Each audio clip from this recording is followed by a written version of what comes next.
like I said sometime earlier, it was really all part of what I would call a super conflict, which started in 1870 with the Franco-Prussian War and went through to 1945. All three of them were linked and all part of one super conflict.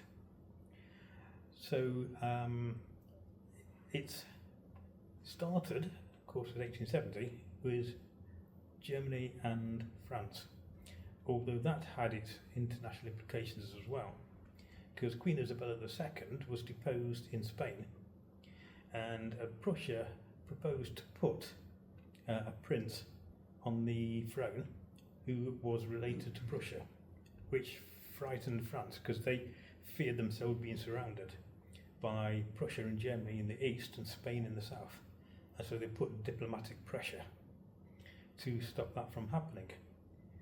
But the French ambassador went to the German King William and tried to make him promise that they would never try to put the prince on the throne again. But King William refused. Bismarck edited that and published it as the Ems telegram, which infuriated the French. Napoleon III was convinced by his advisors that the French army was more powerful, that they would beat Prussia. So Napoleon III declared war upon Germany. But Germany united because there was a North Confederation of German states and Southern states. But they joined together to make a much bigger Germany, and so they defeated France. That ended with the Treaty of Frankfurt, which was a very harsh treaty. There was it's not a nasty tendency to kick the opponents when they were down, and if the side that lost would have been exploited to gain advantage. So the Germans made the French pay, I think it was a 5 billion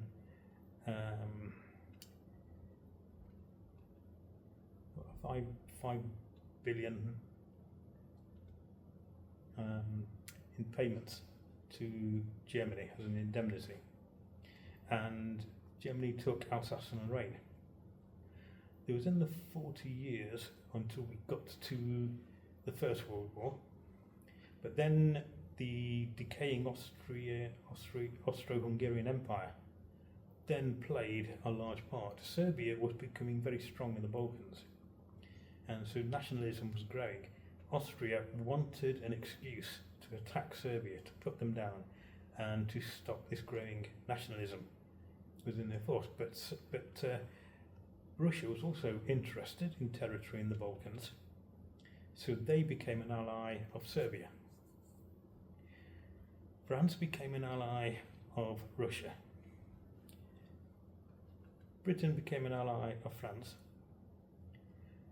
And by the time we got to, say, the July crisis in 1914, it was obvious that Austria was looking for an excuse to start a war against Serbia. The famous harsh conditions that they put upon Serbia is generally agreed wasn't meant to be accepted. It was meant to be the excuse for Austria to start the war. So because of the network of alliances, it was like one big, delicate daisy chain of alliances. So Austria declared war on Serbia, Russia declared war on Austria, France declared war on Germany, Germany declared war on France and Russia, and Britain joined in, and like I said, probably because of the crippling cost of the Navy, the contest with Germany over the most powerful Navy and their control of the seas. Since Britain had had hegemony over the oceans for such a long time, the thought that they could lose it to a rival certainly would have frightened the upper echelons of British society. So it was really a joint effort. You can't put it down to one country. It was just suspicion and paranoia all round. I mean, yeah, I'd say it was caused by suspicion and paranoia amongst all the upper echelons of the different countries of Europe.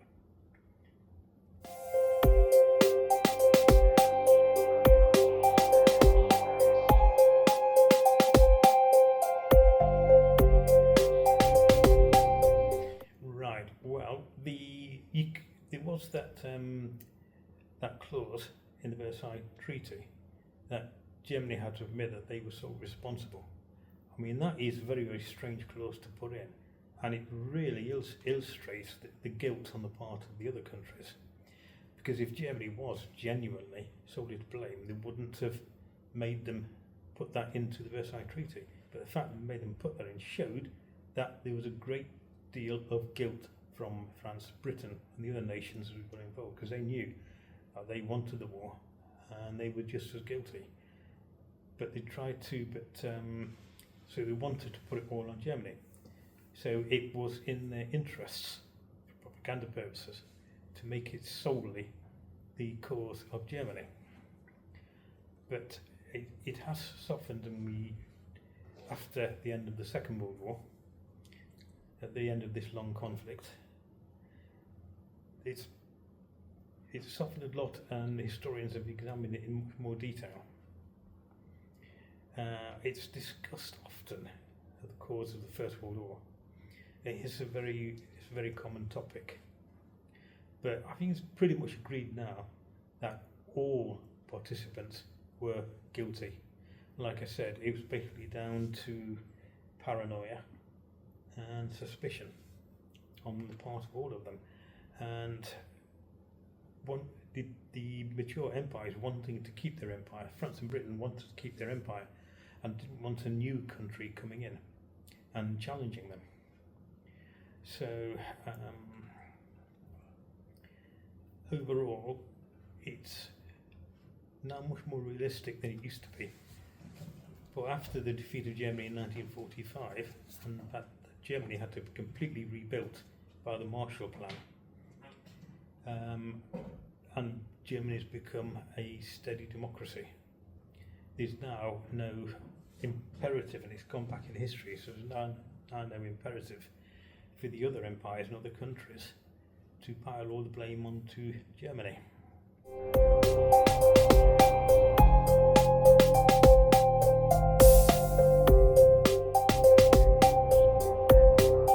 It's difficult to know what lessons to learn, because in 1914 the world was a very different world to what we have today.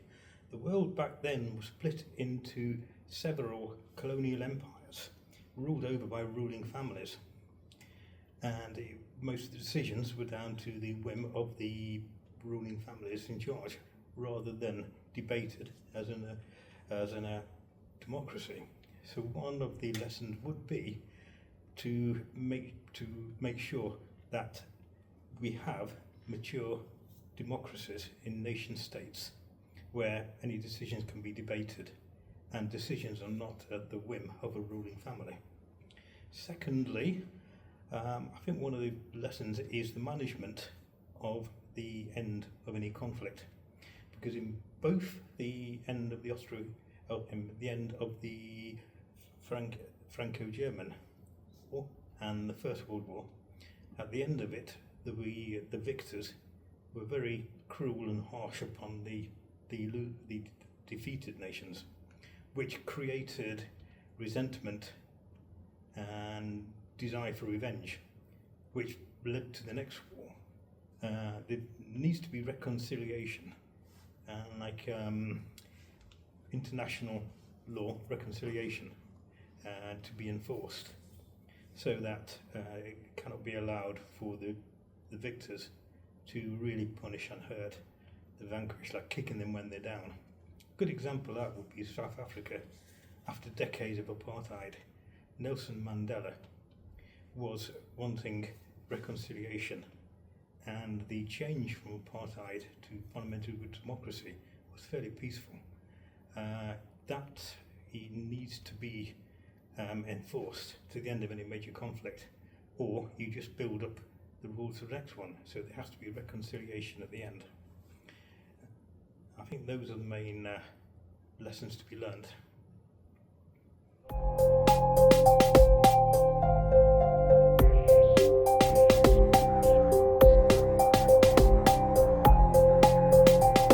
Treaty of Frankfurt, which ended the Franco-Prussian War, because that started the whole cycle of revenge and punishment, when they were very heavy-handed with France after the war ended. They captured Alsace and Lorraine and occupied it, and made them militarily occupied provinces, and made the French pay a 5 billion franc indemnity. That created resentment and desire for revenge, which then escalated and produced the same thing at the end of the First World War, and the reverse. If that had not been so harsh, then none of the subsequent events would have happened. And in that atmosphere of the late 19th century, when most countries were ruled over by ruling families, there was no way international rule to prevent such things from happening. So the Treaty of Frankfurt, I think, was the first of a whole cascade of events that led to the First World War, and then eventually the Second World War, with venge and counter-vengeance. That, I think, is the main point